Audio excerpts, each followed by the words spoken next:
सर्वदा.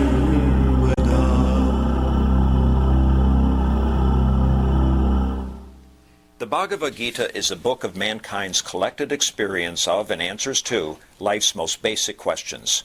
Who I am, from where do I come, what is my purpose and destiny, and most practically, how do I find happiness? These podcasts originate in the lectures of Neil Bhatt, a disciple of Swami Chinmayananda. They are presented here in 20 to 30-minute segments, each covering 3 of the Gita's 701 verses. Welcome to Gita Wisdom for Daily Living. So we had been discussing chapter 2, Sankhya Yoga, Yoga of Knowledge. We are coming to the concluding verses of chapter 2.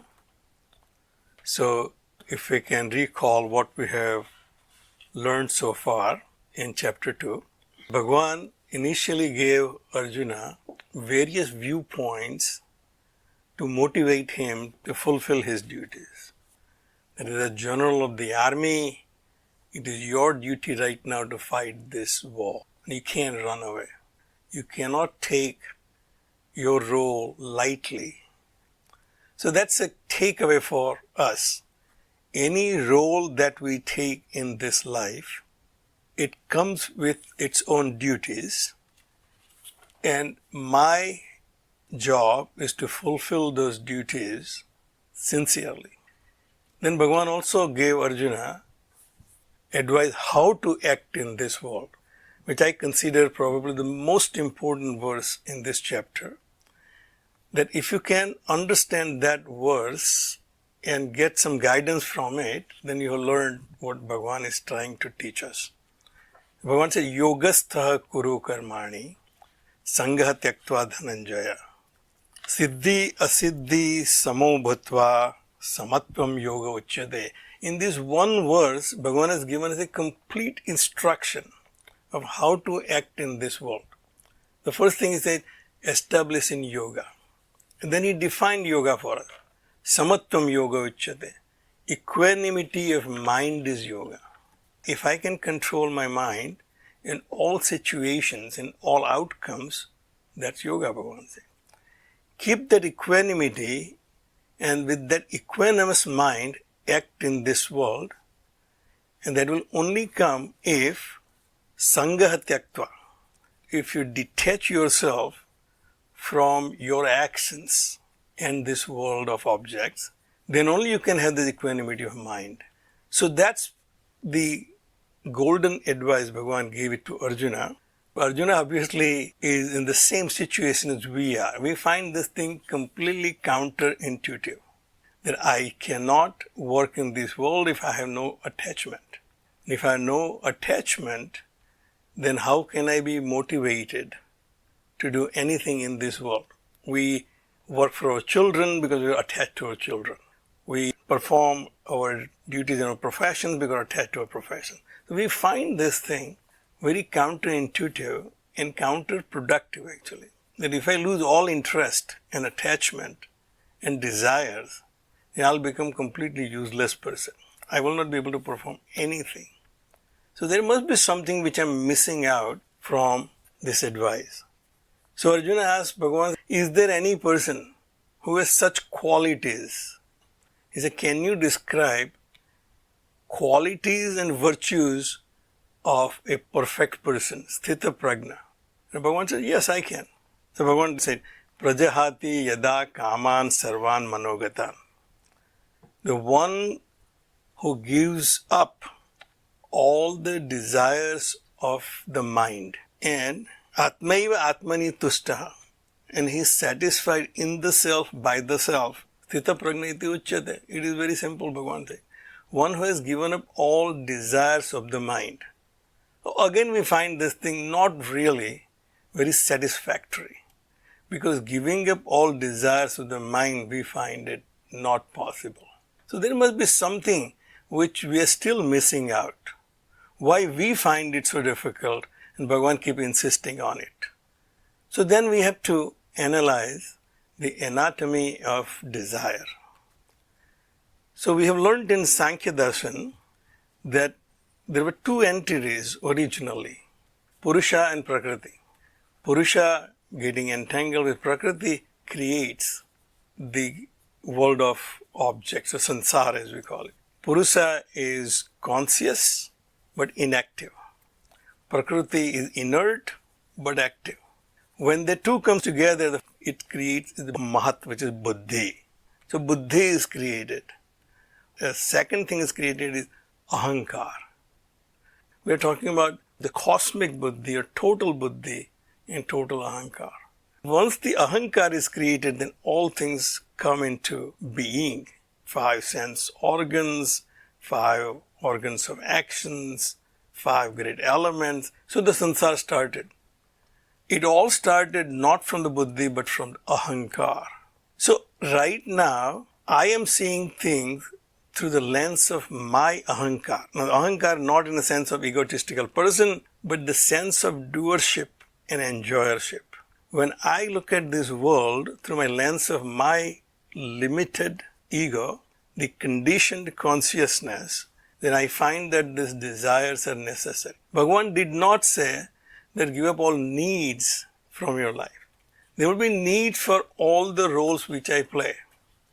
To fulfill my duties for the roles which I have taken in this life, I have needs.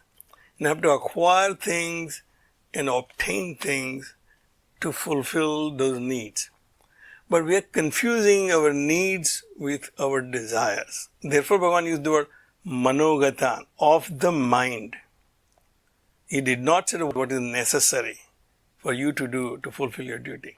Bhagavan said what the mind finds enchanting. Those are the things which I want to enjoy, not that I need them. This coronavirus taught us that we need very little. I haven't gone to the laundry for dry cleaning my shirts for about 4 months now. But our mind tells us that no, I need all of those things. So Bhagavan said, manogatan kaman sarvan prajahati, one who gives up all the desires of the mind, not of yourself. You as a conditioned being has your own needs that will create your own actions. Without acting, I cannot fulfill my needs or my duties. Therefore, actions are necessary. Therefore, I need to know how to act in this world without creating unnecessary desires.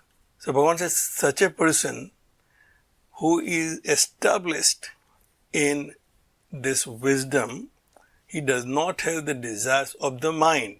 He has all other activities, but not the desires of the mind. So now we have a question. What is so different about that person that I am missing out? That I can't feel the same way as the man of perfect wisdom Bhagavan is described he feels. So we have seen that our viewpoint will determine how we perceive the world. Our viewpoint will determine whether this is a good time or a bad time. For some people, this is a right time because the pollution is less, traffic is less, everything else is calm. So, last verse which we have discussed, Bhagavan gave a pointer. Why this Muni is so different than you and I? And he said, Ya nisha sarva bhutanam tasyam jagarti sanyami. All that Muni has done is changed his viewpoint. Where the reality which I see very real, he sees that as not very real. That world which I consider to be very real in my dream world, when I wake up I found that to be not real because I changed my perspective from a dreamer's perspective to waker's perspective. This Muni has changed his perspective. Rather than looking at it from the narrow perspective of his ahankar as the enjoyer and doer, he now sees from the total consciousness perspective. He starts seeing the reality from the wider perspective. So therefore he said, Ya nisa sarva bhutanam tasyam jagrati sanyami. From the fact which all other people are ignorant, the Muni is very aware of that reality. That this life is very a narrow existence. Right now I consider this body to be me, but I know from my experience is that this body is not really a permanent abode of myself. Even for my ego, this is not my permanent abode. From our perspective, I learned transmigration or punarjanma. In my next janma, the same jiva will not consider this body of any relevance. So the Muni who has woken up to that reality, that this life is a very narrow perspective I have, then he sees that from a wider perspective. Therefore he sees the reality completely differently. Rather than seeing it from the conditioned consciousness perspective, who is the doer and who is the enjoyer, now he sees it from the wider perspective. Once he overcomes his ego, now the buddhi is available. So mind right now, when it gets the impressions from the world outside, it reports directly to the ahankar first. And ahankar says, this is good, I can enjoy it, or I will suffer from it. And it decides what is good or bad for me, and the desires are created for things which I like, and my efforts to avoid things which I don't like. So he said, Yasyam Jagrati Bhutani, where people make efforts to gain their happiness. Sa Nisa Pashyato Muni, he sees there is ignorance, that my happiness does not lie outside. My happiness lies in identifying with my consciousness. Myself is consciousness, is not bound by this conditioning. Conditioning is superimposed on the consciousness. This body is a conditioning, my mind is a conditioning, intellect conditioning. He realizes the fact that these are my equipment, and therefore he sees the world of his being from a wider perspective. He said once he has changed this perspective, now he is satisfied with his own self, he is fulfilled. So the analogy used in next verse, Bhagavan says, Apuryamanam achala pratishtham samudram apaha pravisanti yadvat. Situation remaining the same, that the world of objects are received through my senses, and my mind is getting impressions of those objects. But those impressions are not making any difference in the tranquility of my mind, because my mind is now associated with my greater self. This analogy is very important for us to understand, because it says that as the waters enter into the ocean does not get disturbed, it does not overflow. Now, we have to realize that it is applicable to ocean but not applicable to anything else like a creek or a river. A creek or a river will overflow if more waters enter into that creek. So we are right now more like a creek. And then when the waters come of the impressions of the sense objects, it overflows and it creates desires. But for a Muni, because he is already fulfilled, so apuryamanam achalam pratishtham, he is filled from all sides, achalam, unmoving, pratishtham, it is established in steadiness, because it is fulfilled, is full from all sides, those new waters entering does not overflow. So sea level is rising. But waters entering from the rivers, it does not really affect the stillness of the ocean. That's the analogy here. And it says, Tadvat kama yam pravisanti sarve sah santim apnoti na kama kami. In the same manner, when the impressions from the outer world through the senses enter the mind of a yogi, does not get disturbed, because his mind is already fulfilled. It's completely filled with satisfaction. There is no more satisfaction to be gained from the world outside, therefore it remains still. If my mind is not fulfilled yet, this will not apply to me. And therefore Bhagavan said that such a person will only get the santi, not kama kami, the desirer of desires.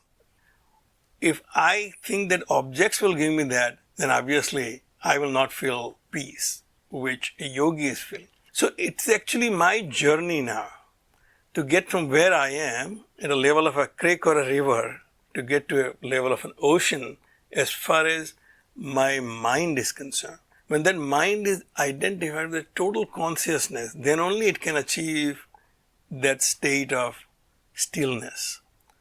Me expecting that at this level is futile. And therefore my goal right now is not to achieve that, but to achieve the purity of my internal instrument, Antahkarana Shuddhi. For that reason, Bhagavan has prescribed Karma Yoga. Gradually your mind and intellect will get purified, your chitta will become purified, and you will achieve this state. But while you are not at that state, rather than focusing on what is that state, how can I get to the state, will be my journey. Sa santim apnoti na kama kami. Desires will not give you the peace of mind which you are looking for. So establish yourself in your Karma Yoga so that you can achieve that state of stillness. And then Bhagavan continues that dialogue and says, Vihaya kaman ya sarvan pumam charati nispruhaha nirmamaha nirahankaraha sa santim adhigacchati. Again Bhagavan gives us the pointer here, how to achieve that peace. As long as I have the ahankar, that I am the doer, this is not possible. Therefore, first thing you have to work is on your ego. I have to at least have an intellectual appreciation that I am not the doer. By my own observation, that I really am not in control of things which I am doing. Many people have to do many things for me to perform one task. Even to go from here to my office, so many people have to do so many things. The roads have to be clear, traffic should be in orderly fashion, my vehicle should be in good condition, somebody should have made this vehicle before so that I can use it. When I come to this conclusion that I play a very small role in this life, that's my starting point, Nir Ahankara. Such a person who starts realizing that his role in this life is very narrow and he should just focus on the duties of this role only. Nirmamaha, there is nothing mine in reality. Everything I consider mine turns out to be part of the Prakriti. It came from the Prakriti, it will go back to the Prakriti, including my body. One who starts realizing, sa santim adhigacchati, such a person achieves that peace of mind. Santi is what we are looking for. We are not looking for happiness or unhappiness avoidance because one is positive, other is negative. Now whether I consider unhappiness as negative or happiness as negative depends on my point of perspective. So in reality, there is nothing called happiness. It's just the lack of unhappiness is what I consider happiness. So unhappiness is more positive entity because I feel it. Happiness is I'm feeling absence of unhappiness. So what I'm really looking for is not happiness nor unhappiness. I'm looking for bliss, which is Santi. Therefore Bhagavan said, Sa Santim Adhigacchati Vihaya Kaman Sarvan. One who has given up all the desires of achieving that peace by acquiring objects from this world. As long as I have this idea that acquiring something from this world will give me happiness, then the cycle will start all over again. Pumam charati nispruhaha. I'm right now fearful that my actions in this world will bear wrong results and I'll be unhappy. So it's more like we're in a lockdown situation all the time. That we are so afraid that my interaction with the world outside will create unhappiness. So therefore we are not going outside because maybe any interaction with anybody right now may infect me with this coronavirus. So what I'm trying to do is I want to achieve that state where there is no fear of coronavirus and I'll be moving freely. Pumam charati nispruhaha is freely moving in this world of objects without having any fear of getting infected by unhappiness. And we know from our efforts right now, when there's a vaccine and I have immunity, then I will be moving in this world freely, just as I was doing before. Bhagavan said the person who is immune from unhappiness, he can act in this world, work in this world, move around in this world freely without any fear of getting unhappiness. In the last verse, Bhagavan concludes, Esha Brahmi Sthiti. This is the state of becoming one with the Brahman. Before you achieve that state, the state of desirelessness is not possible. However, this is your goal. That does not mean that you can achieve that today. But if you work at it through Karma Yoga, you will achieve it someday, sometime. And it does not matter what time you achieve that. So it says, Esa Brahmi Sthiti. This is the state of being one with the Brahman, one with the Supreme Consciousness, your own self. Na enam prapya vimuhyati. Once you have experienced that, there is no fear of delusion again. It is something like when I wake up from my dream, there is no fear that I'll be confused that world was real and not this world. Sthitva asya antakale api brahma nirvanam ruchyati. Even that understanding occurs at the last minute, antakala.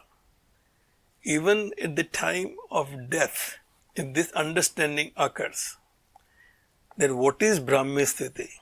That when my identification with my consciousness and not with my equipment is the real identification, then Brahma Nirvanam Ruchyati. Such a person will achieve the state of Brahmi Sthiti instantaneously at that time. So it is something like when I wake up from my dream is not important. Do I wake up during the night, in the middle of the night, or early part of the night, or early morning while I'm ready to wake up almost? It does not matter. When I wake up from the dream, now I am a waker. In the world of reality, I will recognize as the waker's world and not the dreamer's world. As long as I'm a dreamer, there is no chance of me acting as a waker.